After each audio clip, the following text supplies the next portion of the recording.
Paano natin mapagtatagumpayan ang mga mapanirang boses na nakikipaglaban para makontrol ang ating isipan? I want you to open your Bible with me in Mark chapter 5 verses 25 hanggang 34. Mark chapter 5 verses 25 hanggang 34. Basahin lang natin hanggang verse 26 and then isa-isahin natin mamaya hanggang verse 34. May isang babae. Sabihin nga po natin babae. Saktong-sakto sa Father's Day, babae pag-uusapan natin. Para hindi halata na,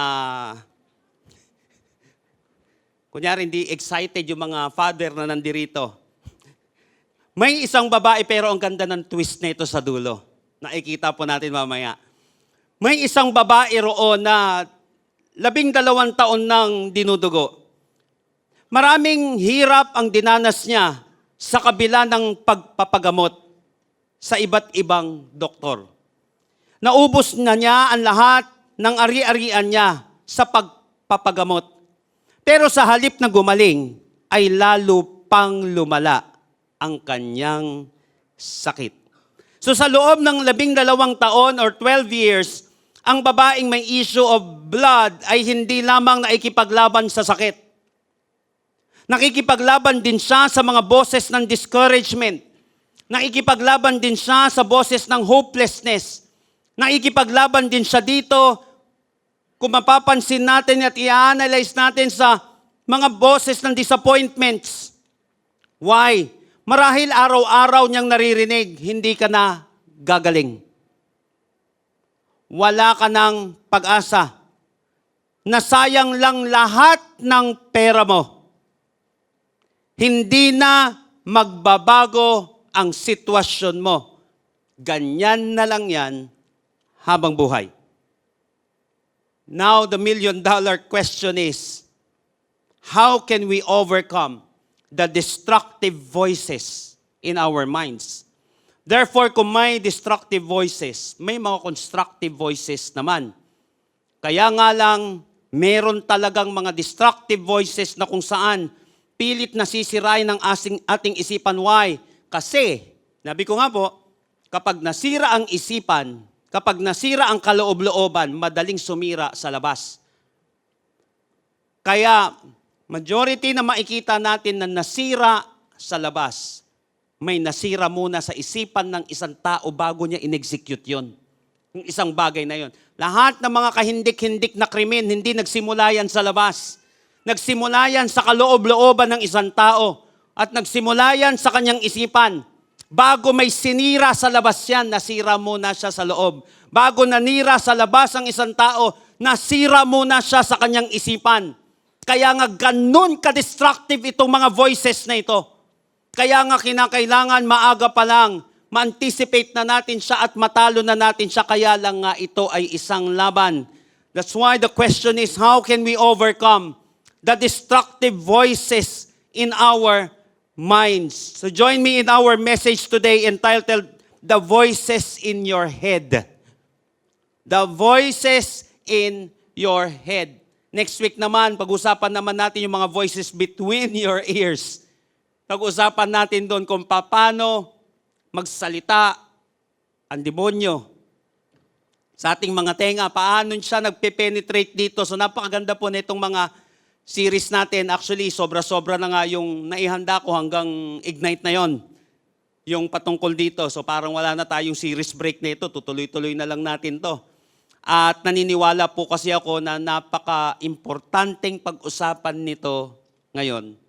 At naniniwala po ako may gusto ang Panginoon na pagtagumpayin sa atin or may mga battles tayo patungkol dito na kung saan gusto ng Panginoon na mapagtagumpayan natin. So the voices in your heads. So sa kwentong ito, makikita natin ang 3 tagumpay na kailangan nating maranasan.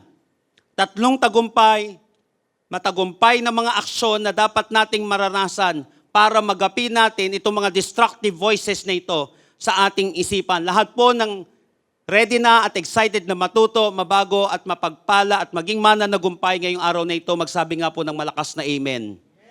Number one, how can we overcome the destructive voices in our minds. Number 1, makikita natin ito in verses 25 and 26. Reject the voice of defeat. Sabi nga po natin, reject. Kinakailangan may rejection na mangyayari. Reject the voice of defeat. Hindi yan mapapalabas hanggat hindi mo palalabasin. Hanggat hindi mo i-reject. Verses 25 and 26, a woman in the crowd had suffered for 12 years with constant bleeding. She suffered a great deal from many doctors, and over the years, she had spent everything she had to pay them.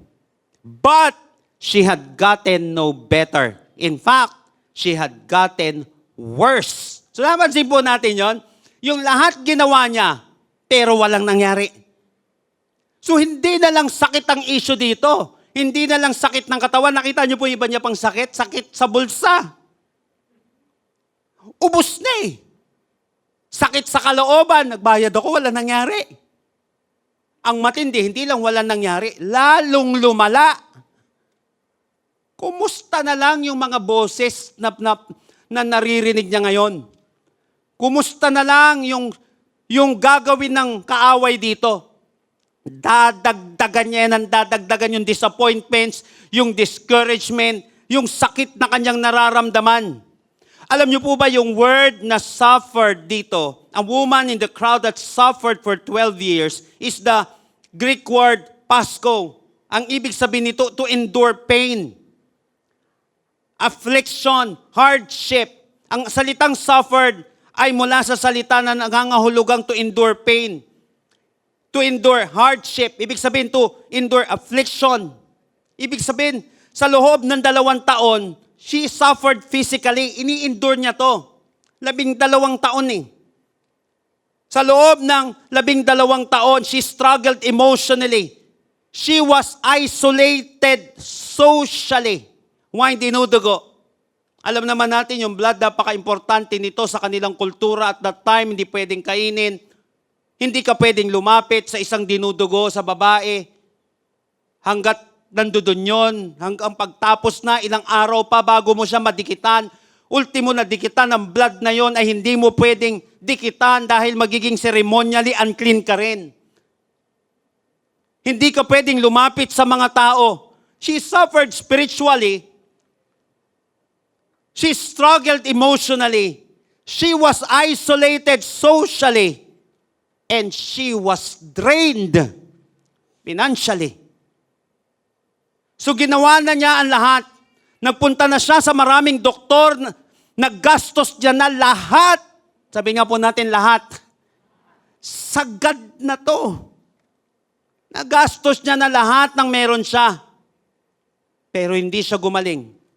At sinabi dun sa text natin, lalo pa siyang lumala. Tignan ulit natin, verses 25 and 26 sa Tagalog. May isang babae roon na 12 taon nang dinudugo, maraming hirap ang dinanas niya sa kabila ng pagpapagamot. Sa iba't ibang doktor, naubos na niya ang lahat ng ari-arian niya sa pagpapagamot, ubos na. Pero sa halip na gumaling, ay lalo pang lumala ang kanyang sakit. Alam niyo po, ang pinakamapanganib ay hindi lamang ang kanyang karamdaman. Ulitin ko po. Ang pinakamapanganib dito ay hindi lamang ang kanyang karamdaman. Ang pinakamalaking panganib ay ang paniniwalang wala nang magbabago sa kalagayan niya. Kasi tila baga parang na-exhaust niya na lahat. Ubus na lakas, ubus na pera. She suffered from many doctors, halos lahat na ng mga doktor na pwede niyang malapitan, na tila baga parang yun ang pwede talagang makagamot sa kanya, pwedeng gamitin para makalaya siya doon. Wala na, exhausted na. So ang pinakamalaking panganib dito, hindi lang yung karamdaman niya, kundi yung paniniwala niya na wala nang mababago. Alam niyo po, ganito kumikilos ang kaaway. Ginagamit niya ang mga nakaraang kabiguan natin upang lumikha ng kasalukuyang hopelessness. yung damage natin, gagamitin ng kalaban yon para makapag-create pa ng mas marami pang problema sa buhay natin. Bulong ng kaaway, nasubukan mo na. Di naman gumana. Bakit ka pa aasa? Wala na mangyayari. Tignan mo yung mga doktor nga na expert, wala na nagawa eh. O wala ka na rin pera. Kung may kakilala ka pa, kung may i-recommend pa sa yung doktor, ubos na rin ang pera mo. Ubos na lakas mo. May pag-asa ka ba? Wala nang mangyayari dyan. Ginawa mo na ang lahat. So ang defeat ay nagiging mapanganib kapag hindi na ito karanasan lamang. Ulitin ko po, ang defeat ay nagiging mapanganib kapag hindi na ito isang experience na lamang, kundi kapag nagiging identity na siya ng isang tao. Iba yung na-i-experience mo yung defeat na yon. Yung nabigo ka minsan, that's experience. O yung mga experiences natin na masasakit sa buhay natin. Pero iba kapag yung experience na yon, naging identity mo na. Na tingin mo, ikaw na yun. But always remember that failure is an event. It is not a person. Ang failure ay event lamang at hindi ito yung tao mismo. Alam mo, tumanggi ang babaeng ito na hayaan ng 12 taon ng disappointment. Tumanggi siya, nahayaan na lamang yung napakaraming taon na yun ng disappointment ang magsulat ng kanyang kinabukasan. Hindi niya hinayaan yung mga failures na yon, yung mga defeats na yon, ang sumulat ng kanyang future. Hindi niya hinayaan yon. So maaaring may mga bagay kang matagal nang ipinagdarasal. Maaaring ilang beses ka nang nadismaya. Pero huwag mong hayaan na ang nakaraan ang magdikta ng iyong hinaharap. Don't let your past dictate your future. Just because God has not done it yet, doesn't mean God will never do it. Patahimikin mo ang boses na nagsasabing tapos na ang lahat. Because God is still working even when you cannot see it.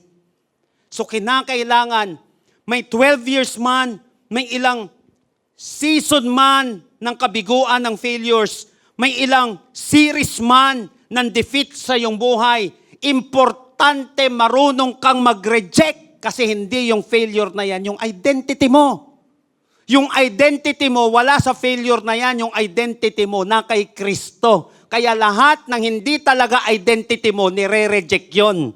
At tinatanggap mo lamang kung ano ang tunay mong identity. Ulitin ko, ang identity mo na kay Kristo, hindi sa huling pagkabigo mo. Amen po ba kamo? Purihin natin ang ating Panginoon. Sabihin nga ulit natin, reject.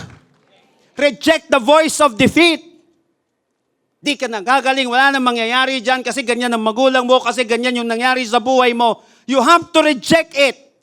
Magiging stronghold yan. Hanggat ang isang bagay ay hinahayaan lang natin, hindi mo siya nire-reject. Mamaya magiging territory niya na yan, ng voice na yon. Kung ayaw pala natin na maging territory ng mga negativity, ng mga destructive voices ang ating isipan, kinakailangan umpisa pa lang. Umpisa pa lang kinakailangan may ginagawa na tayo kasi tutuluyan tayo niyan. Kaya napaka-importante ng rejection, yung 12 years na yon ay hindi niya hinayaan na mag-13 pa, mag-14 pa. Although makikita natin, no, unang taon pa lang siguro, ginawa niya na yun ng paraan eh. 2 taon, ginawa niya na yung paraan, pero hindi pa rin siya huminto. Hindi niya hinayaan na yung 12 years ng pain, na yung 12 years ng failure ay maging identity niya. You have to reject it. Anything na kung saan hindi kay Lord, na hindi naman yun yung identity mo, kinakailangan nire-reject.